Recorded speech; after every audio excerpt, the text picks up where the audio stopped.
here we're seeing a whole number of concentric cracks which are down to the coast. Here we have what appears to be a pressure ridge where the sediments have been pushed up. So you can see a reverse sense of motion here.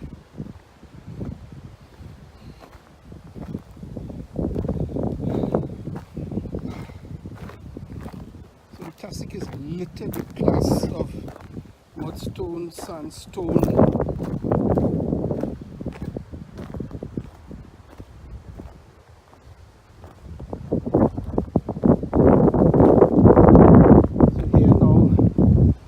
faults start dipping concentrically down to the south.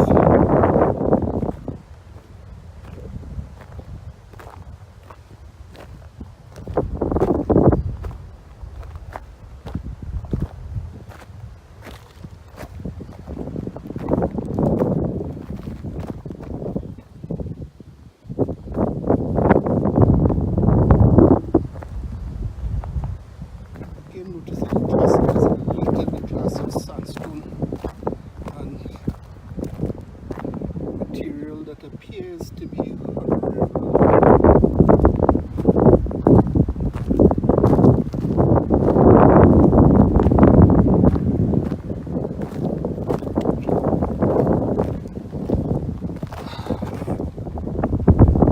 for instance, this is a very large class of what is clearly Herrera.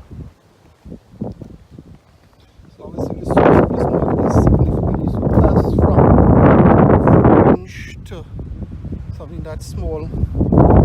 All through we're seeing tiny clasts of chert scattered about.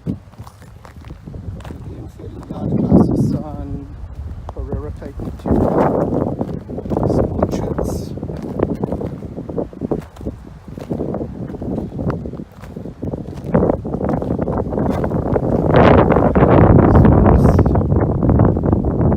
Side we can see one side of the downslope failure.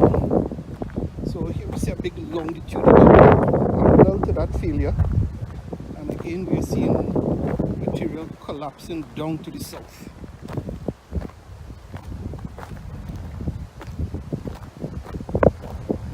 So looking towards the western edge of the failure, again we see another one of these big ridges where material piles up and then starts collapsing down to the south.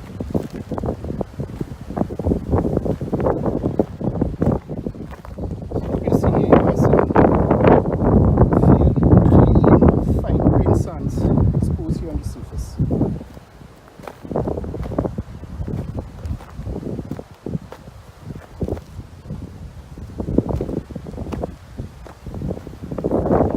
This section we are just stepping down on failures.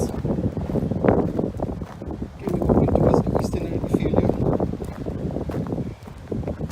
We're seeing a pressure ridge associated with a kink in this flow.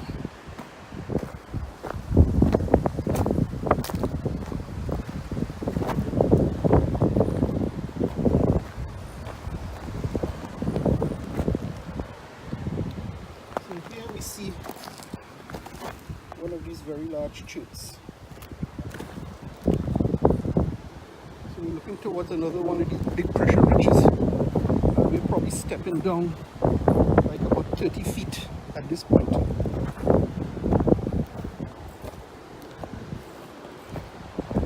to be very careful not to step in some of these deep cracks.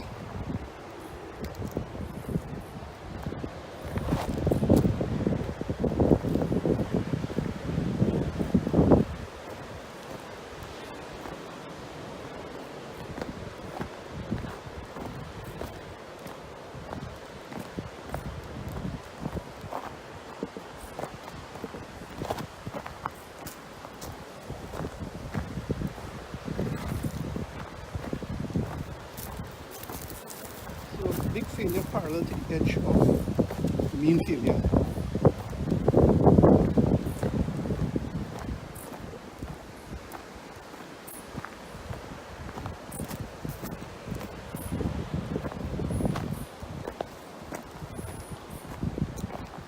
So on this edge of the failure, we're actually seeing in place sands with some small faults.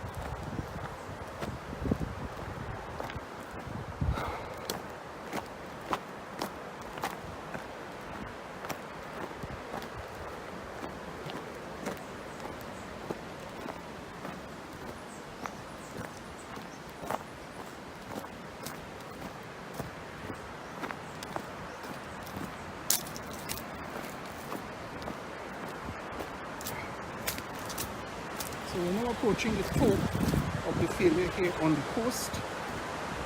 What we're noticing at this point, all of the fractures or failures are perpendicular to the coastline.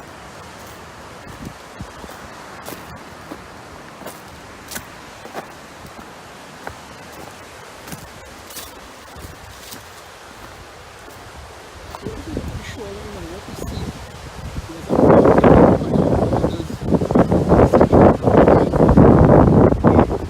top